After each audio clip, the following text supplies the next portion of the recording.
What's up? I'm Popular Young Boy Name, but you can just call me Klevin, and I want to tell you a story about love, betrayal, and revenge. Sorry, I still get a little excited just talking about it. I'm 16, and this story happened ages ago.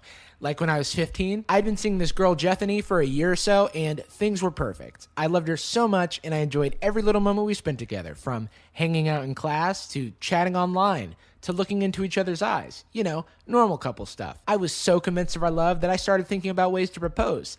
I know we were young, but I figured at 15, I'd seen enough of life to know it was time to settle down.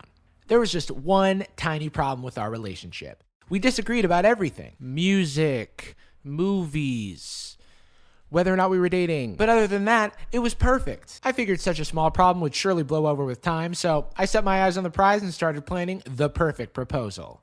We had fourth period math together, so I figured that was as good a time as any. Plus, she was pretty busy and I had to catch her when I could.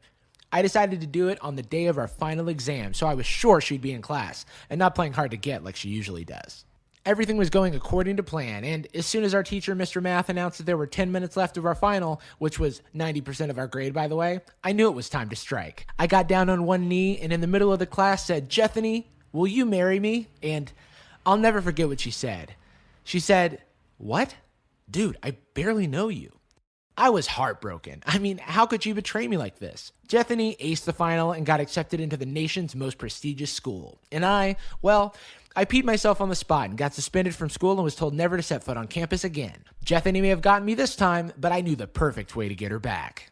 You see, even though I had straight Fs and several detentions for quote-unquote being the worst example of a student the public school system has ever seen, and also please stop peeing yourself in the middle of the class, Klevin, and just go to the restroom, I also got into that prestigious school. You know how? I'll tell you how. My parents are rich as heck, and they paid some random guy on Craigslist $60 million to get me an athletic bowling scholarship. Now, the school doesn't have a bowling team, but this guy says it's legit. He also took a bunch of photos of smart people doing smart things, but then blurred them out so you can't tell it's not me. Genius. Anyway, I can't wait to see the look on Jethanie's face when she sees me on campus. Revenge sure is sweet. It just goes to show, good people always prosper in the end. Has this ever happened to you? Let us know in the comments down below.